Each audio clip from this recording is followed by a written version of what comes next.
Did you know that one of history's greatest philosophers solved math problems while being murdered? In 415 CE, angry mobs dragged Hypatia of Alexandria from her chariot. She was the most brilliant woman of her time, a mathematician, a philosopher, a teacher who dared to think freely. But here's what's shocking. As they pulled her through the streets, she didn't beg for mercy. She didn't cry or scream. Instead, she turned to her students who followed and began teaching them about infinite numbers. Even facing death, her mind stayed free. This is pure Stoic wisdom in action. External events cannot touch your inner peace if you don't let them.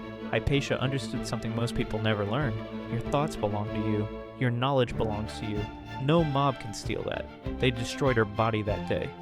But her commitment to wisdom made her immortal. 2,000 years later, we still remember her name. The next time life gets hard, remember Hypatia. Your mind is your fortress. Guard it well. Keep learning. Keep growing.